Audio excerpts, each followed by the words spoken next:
Have you ever watched someone laugh at you, only to slowly stop smiling? Their confidence cracks, their voice softens, and suddenly the room goes quiet. That moment, when they realize you were never wrong, is powerful. Not because you needed revenge, but because truth has a sound, and it echoes. Today, we're talking about how they feel when they realize you're wrong, and what that moment reveals about them, you, and the power of standing firm. At the beginning, their confidence is loud. It fills the room before you even finish speaking. They interrupt, correct you mid-sentence, smile with that familiar look that says, "I already know better." Their confidence is not built on careful listening or understanding. It's built on assumption. They assume they are right because they've always been right before, or because they speak louder, or because more people agree with them in that moment. Confidence like this feels solid, unmovable, almost intimidating. It creates pressure, making you question yourself, even when something deep inside you says your reasoning is sound. In that early stage, their confidence looks powerful, and your calm certainty seems small in comparison. As time passes, small cracks begin to appear. It might be a fact they can't explain away, a result they didn't expect, or an outcome that contradicts everything they insisted was true. Their confidence doesn't disappear all at once, it hesitates. They pause longer before responding. Their tone shifts slightly. They start repeating themselves, hoping repetition will restore control. This is the moment where confidence starts leaning into uncertainty, though they won't admit it yet. You can feel the energy change. What once felt aggressive now feels defensive. They're still standing tall, but the ground beneath them isn't as firm as it was moments ago. Confusion sets in quietly. It doesn't announce itself. It sneaks in through unanswered questions. Their mind begins racing, trying to connect dots that no longer line up. They replay the conversation internally, searching for where things went wrong. The confidence they relied on suddenly feels unreliable. They might ask questions, not to learn, but to test you, hoping to find a flaw that restores their sense of control. But each question only deepens the confusion because the answers keep aligning with your original point. Their certainty, once automatic, now requires effort. This confusion often shows on their face before it shows in their words. Furrowed brows, tightened lips, restless body language, signals they may not even realize they're displaying. Their eyes stop meeting yours directly. They look away, glance at others, or focus on anything that gives them a moment to think. Confidence once allowed them to dominate the space effortlessly. Confusion forces them to slow down. Silence becomes unfamiliar and uncomfortable. In that silence, they are confronted with something they didn't expect to face: doubt in themselves. As confusion deepens, they begin mentally rewriting the situation. They tell themselves they must be missing a detail, that the timing isn't right, or that your point only works in this specific case. This internal negotiation is exhausting. Confidence is easy. It requires no reevaluation. Confusion demands effort, humility, and the willingness to admit uncertainty. Many people resist this stage because it threatens how they see themselves. If they were wrong here, where else might they have been wrong? That question lingers, unsettling and persistent. Their confusion also creates emotional tension. It's not just about logic anymore, it's about identity. Being confident made them feel secure, respected, and in control. Confusion strips that away temporarily. They may feel exposed, even vulnerable, especially if others are watching. This is when they become overly cautious with their words, or paradoxically, overly aggressive to mask uncertainty. Both reactions stem from the same place: the discomfort of realizing their confidence may have been misplaced. At this stage, they might seek validation from others. A quick glance to a friend, a laugh meant to invite agreement, or a statement like, "You know what I mean, right?" These are attempts to borrow confidence from the room. But borrowed confidence doesn't last. If the evidence or outcome continues to support you, their confusion only intensifies. The more they rely on external reassurance, the clearer it becomes that their internal certainty is gone. Confidence that once felt natural now feels forced.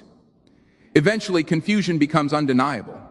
They may not say it aloud, but they feel it deeply. The shift from confidence to confusion is complete when they stop trying to prove you wrong and start trying to understand how you might be right. That transition is subtle but powerful. It marks the moment where certainty gives way to reflection. Even if pride keeps them from acknowledging it openly, their behavior has already changed. Their confidence is no longer leading them. It's following behind, uncertain, recalculating, and quietly learning to sit with the possibility that they were wrong. Denial arrives almost instantly, often before logic has time to fully register what's happening. When they begin to sense that your point might be valid, their first instinct is not to accept it, but to push it away. Denial acts like a psychological shield, protecting them from the discomfort of being wrong. They dismiss the evidence as incomplete, the timing as irrelevant, or the situation as an exception. In their mind, accepting your correctness would mean accepting a flaw in their judgment, and denial helps them avoid that confrontation. It's not a conscious lie, it's a reflex. This denial often shows itself through minimization. They might say things like, "That's not really what I meant," or "That's just one small part of the issue." By shrinking the importance of your point, they try to shrink its impact on their self-image. What was once a firm stance becomes a moving target. The goal is no longer to be accurate, but to stay protected. Denial allows them to keep control of the narrative, even as it's sly. P is through their fingers. Another common form of denial is deflection. Instead of addressing your argument, they redirect the conversation. They bring up a different example, a past situation, or someone else's mistake. This shift isn't random, it's intentional avoidance. By changing the subject, they delay the moment they have to face the truth. Deflection buys time, and time gives denial more room to operate. The more they talk around the issue, the less they have to confront it directly. Denial also thrives on overconfidence and technicalities. They search for small inconsistencies or minor details, hoping to invalidate the larger truth. Even if 90% of your point stands strong, they cling tightly to the remaining 10%. In their mind, finding a single flaw means they don't have to accept the whole. This behavior isn't about accuracy, it's about relief. As long as denial has something to hold on to, they don't have to let go of their original belief. Emotionally, denial creates tension.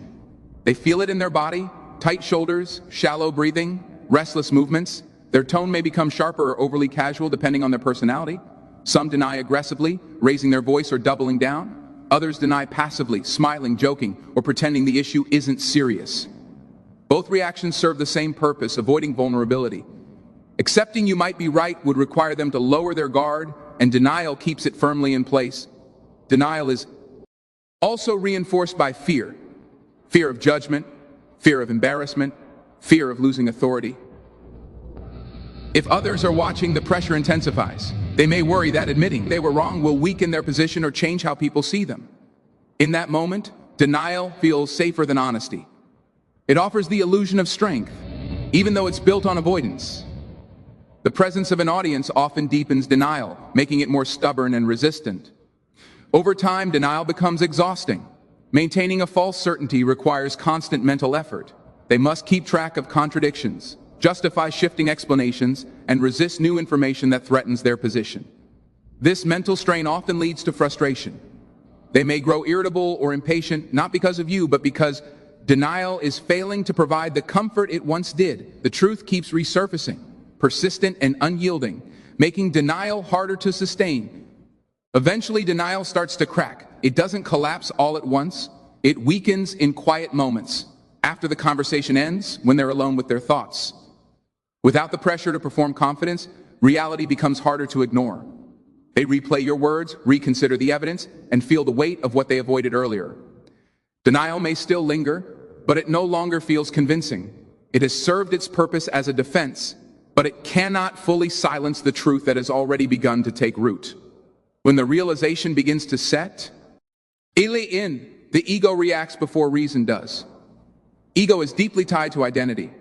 It's the voice that says, "I am competent, I am smart, I don't make mistakes like this." So when evidence suggests otherwise, the ego feels attacked. It's not just a disagreement anymore, it feels personal. The mind interprets being wrong as being diminished, and that perception triggers a defensive emotional response. Even calm facts can feel like accusations.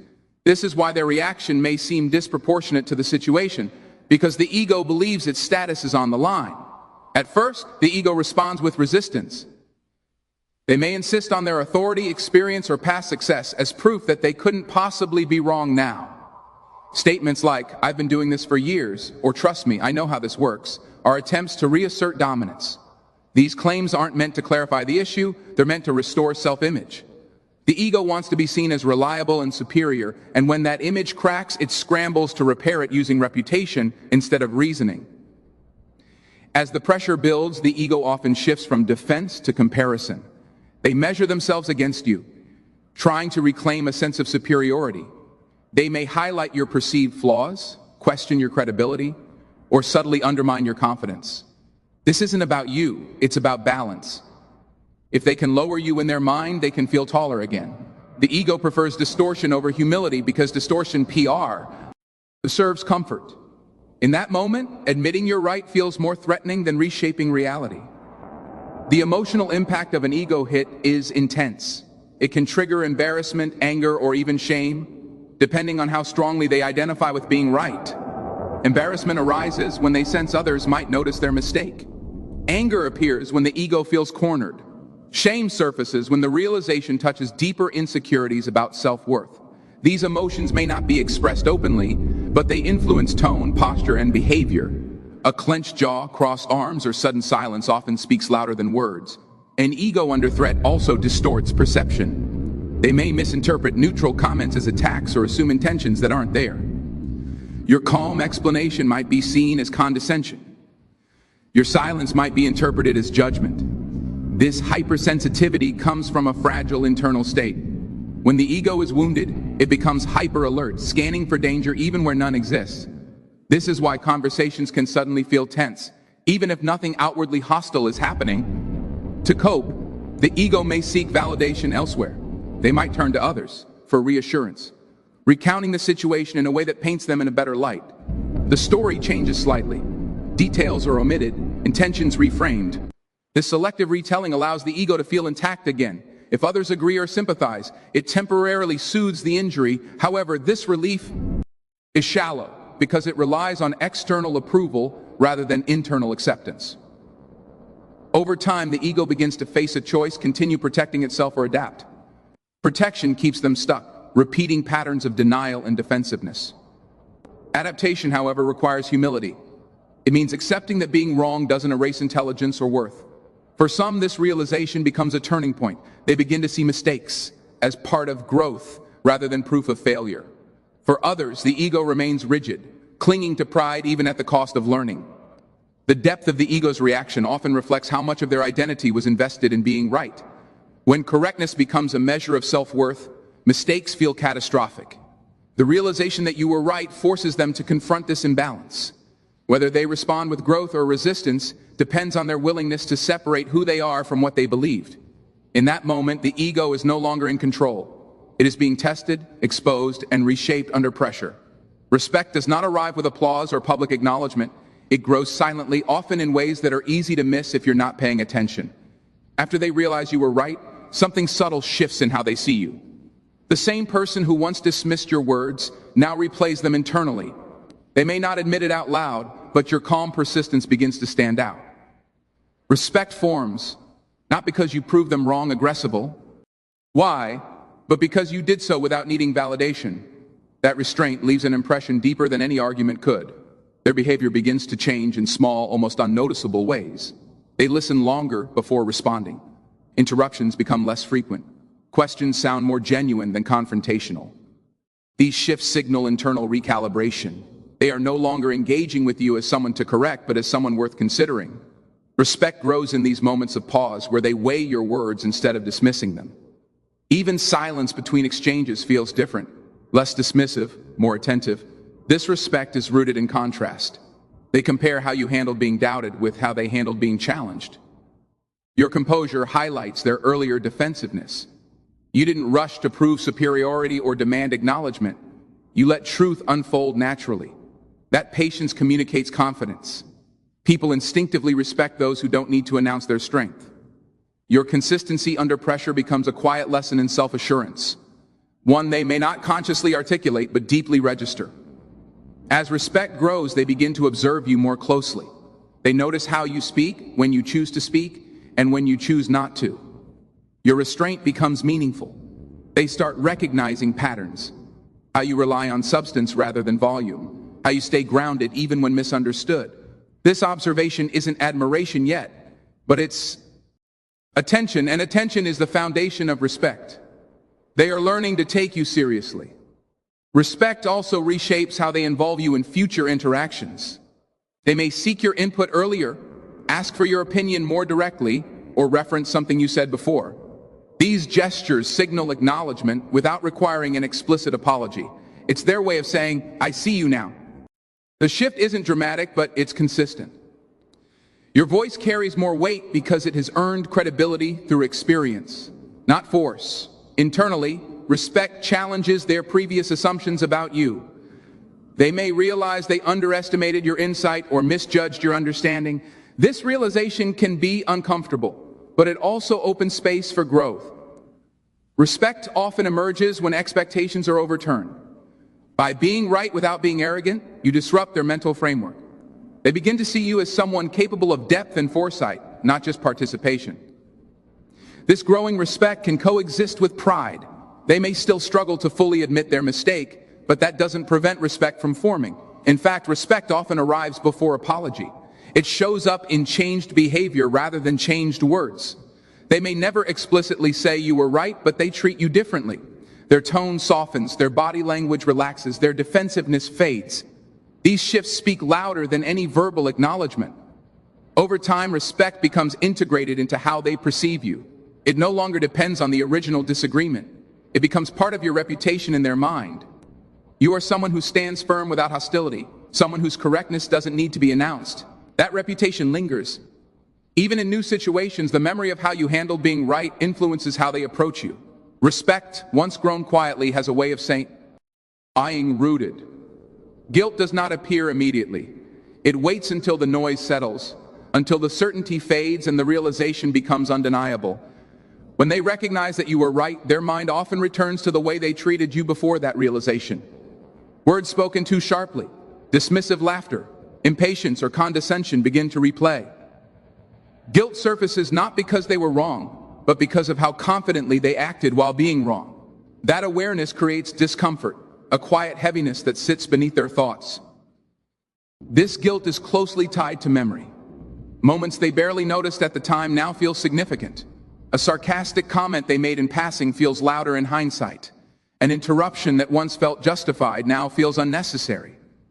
The mind has a way of sharpening past behavior when new understanding emerges. They begin to see themselves from your perspective, imagining how their words may have landed. This shift in perspective is often unsettling because it challenges the image they hold of themselves as fair or reasonable. As guilt grows, it often manifests physically. Their posture may soften, their movements slow. Eye contact becomes brief or avoided altogether. There may be a hesitation before speaking to you again, as if they're unsure how to approach the space they once dominated. Guilt creates self-consciousness. They become aware of how they come across, aware that their previous certainty may have crossed into arrogance. This awareness doesn't always lead to immediate action, but it changes how they carry themselves. Emotionally, guilt creates inner conflict. Part of them wants to acknowledge the mistake, to clear the discomfort by apologizing or admitting fault. Another part resists, fearing vulnerability or loss of pride. This tension can cause awkward interactions. They may act overly polite or unusually quiet. Sometimes guilt hides behind exaggerated friendliness, an attempt to compensate without addressing the root issue. These behaviors are not always sincere, but they reflect an internal struggle to reconcile past actions with present understanding. Guilt also influences how they interpret your behavior. Neutral actions may be perceived as judgment, even when none exists. Your silence might feel heavy. Your calm might feel intimidating. This sensitivity comes from self-awareness heightened by guilt. When people feel guilty, they often project their own feelings onto others. They assume you are thinking about the past exchange as much as they are, even if you've already moved on. The weight they feel is internal, but it colors their perception. In some cases, guilt leads to indirect acknowledgement. They may offer subtle compliments, recognize your effort, or agree with you more readily in future discussions. These gestures serve as quiet apologies, ways to restore balance without openly confronting the discomfort. While they may not say the words "I was wrong," their behavior shifts to reflect that recognition. Guilt motivates this change, pushing them to act more respectfully to ease the internal unease. However, guilt does not always lead to growth. For some, it becomes a source of avoidance.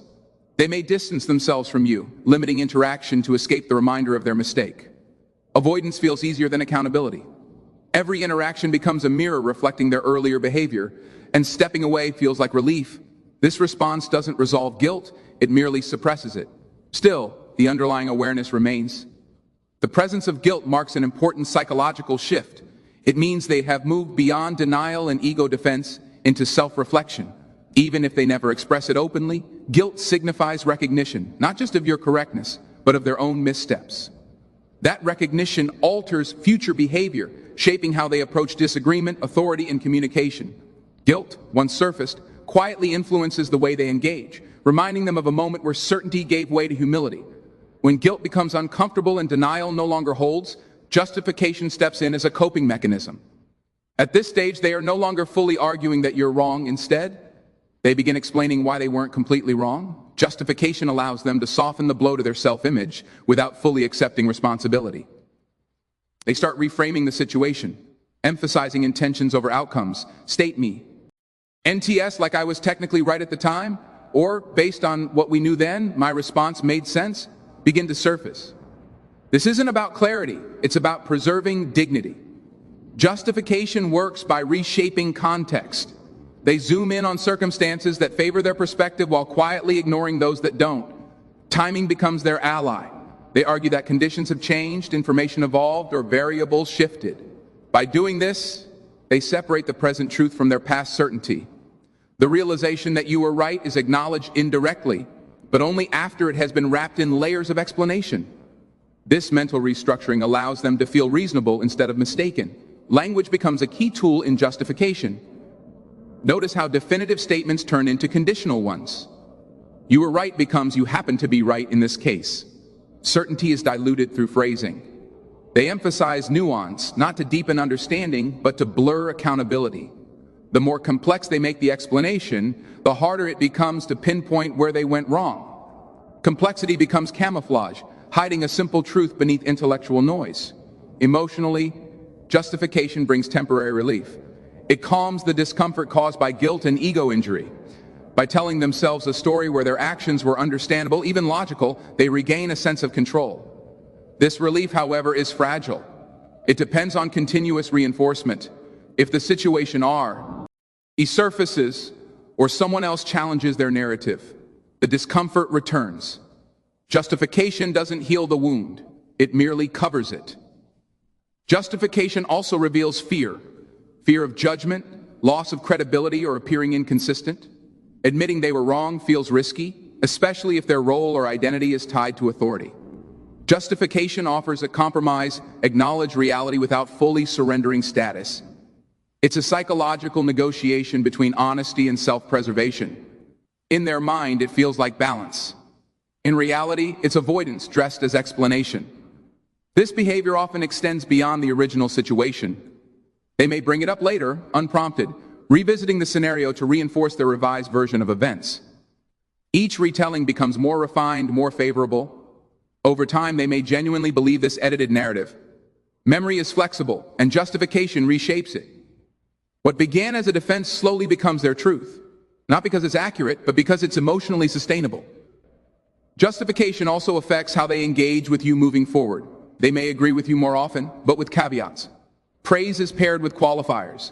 Respect is offered, but cautiously. This keeps the power dynamic balanced in their mind. Fully acknowledging your correctness would require a deeper shift in how they see themselves in relation to you. Justification allows them to change behavior without changing hierarchy. Ultimately, justification marks a transitional stage. It signals that they have moved past outright resistance but haven't yet embraced full accountability. It is progress, but incomplete. Beneath the explanations lies an unspoken awareness. Things did not unfold the way they insisted they would. Justification keeps that awareness manageable, contained within logic and narrative. It allows them to function without fully confronting the emotional weight of being wrong, even as the truth continues to exist, unchanged, beneath every explanation they offer. After justification has done all it can, a quieter phase begins, one that unfolds mostly in private. This is where self-reflection has the chance to emerge, away from the conversation, away from the audience. They replay what happened, the tone of their voice, the certainty they carried, the moment when things shifted. Reflection doesn't start as insight, it starts as discomfort, a lingering feeling that something didn't sit right. In stillness, without the need to defend themselves, they begin to question not just the situation, but their reaction to it. Self-reflection often arrives in fragments: a thought while driving, a pause during an unrelated task, a memory triggered by a similar conversation. These moments reconnect them with the realization they tried to manage earlier. They begin asking quiet questions. Why did I react that way? Why was I so sure? Why did being wrong bother me so much? These questions signal growth. They indicate a willingness, however small, to look inward rather than outward for explanations. For some, this reflection leads to clarity. They recognize patterns in their behavior, a tendency to dominate conversations, dismiss others too quickly, or equate disagreement with disrespect. This awareness can be unsettling, but it's also empowering. Seeing oneself clearly creates the possibility of change. They may realize that being right mattered more to them than being accurate, or that pride shaped their responses more than logic. These insights reshape future interactions, even if they never openly acknowledge the original mistake. For others, however, avoidance becomes the chosen path. Reflection feels too threatening, too exposing. Instead of sitting with discomfort, they distract themselves. They stay busy, shift focus, or rationalize their feelings away. Avoidance doesn't erase awareness, it buries it. The mind pushes the realization into the background, hoping it will fade. But buried thoughts have a way of resurfacing, especially when similar situations arise. Avoidance often manifests behaviorally. They may limit interaction with you, not out of hostility, but to avoid reminders of the moment they were wrong. Distance becomes a protective barrier. Every encounter risks reopening unresolved feelings. By stepping away, they regain a sense of emotional safety. This response is less about you and more about their inability to reconcile the experience internally. Self-reflection, when it UES often changes how they engage with disagreement in general. They become more cautious, less reactive, they listen longer. They pause before asserting certainty. These changes may seem subtle, but they signal internal learning. Reflection doesn't always lead to apologies or admissions. Sometimes it leads to quieter, more thoughtful behavior. Growth happens privately, long before it shows publicly. Avoidance, on the other hand, freezes growth. By refusing to examine the experience, they repeat the same patterns elsewhere. New situations trigger the same defensiveness, the same need to be right. The original realization becomes a missed opportunity, a moment that could have reshaped perspective but instead reinforced habit.